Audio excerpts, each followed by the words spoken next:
महात्मा गांधी ना तो महात्मा था और ना ही राष्ट्रपिता। 1946 में नोआखाली के दंगों में जब मुसलमानों द्वारा हिंदुओं का नरसंहार किया जा रहा था और हिंदू बच्चों के साथ बलात्कार हो रहे थे, तब इसी गांधी ने कहा था कि बलात्कार से बचने के लिए हिंदू महिलाएं अपना गला घोटकर या जीभ काटकर आत्महत्या कर ले या तो जहर खाकर अपनी जान दे दे।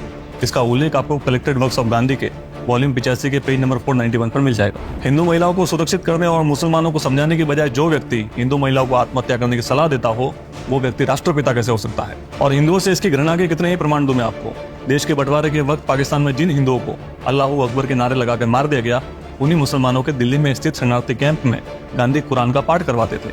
इसका उल्लेख आपको गांधी पूर्ण आहुति के वॉल्यूम 4 के पेज नंबर 19 पर मिल जाएगा। इसके अलावा जो हिंदू पाकिस्तान से भारत आए थे, उनके घर भारत से जाने वाले मुसलमानों को दिए गए। ऐसे में जो खाली पड़े मुसलमानों के घर भारत में थे, वो पाकिस्तान से आने वाले हिंदू को मिलने चाहिए थे, लेकिन गांधी ने इसका भी विरोध किया।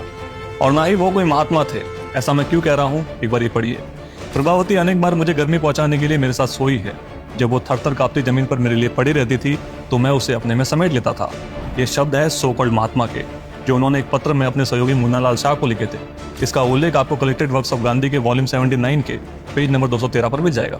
वो मुझे कपड़े उतारने के लिए जरूर कहते थे, लेकिन मैं कुछ वस्त्र पहने रहती थी और मैं कई बार बापू के साथ उनके ब्रह्मचर्य में उनका साथ देने के लिए सो चुकी हूँ, और तब मेरी उम्र केवल 16 वर्ष थी। ये शब्द है सुशीला के, जो उन्होंने वेद मेहता को दिए एक इंटरव्यू में कहे थे। इसका उल्लेख आपको Mahatma Gandhi and his apostles के पेज नंबर 201 पर मिल जाएगा। मैं उसे अपने पास सोने देता हूँ और मनु बिना कोई कपड़ा पहने ही सोती है, और मैं इस बात से बहुत खुश हूँ कि उसे बहुत गहरी नींद आती है। ये शब्द भी उसी महात्मा के हैं जो उन्होंने अपने सेक्रेटरी प्यारेलाल को 30 दिसंबर 1946 के दिन लिखे थे। इसका उल्लेख आपको कलेक्टेड वर्क ऑफ गांधी के वॉल्यूम 94 के पेज नंबर 333 पर मिल जाएगा।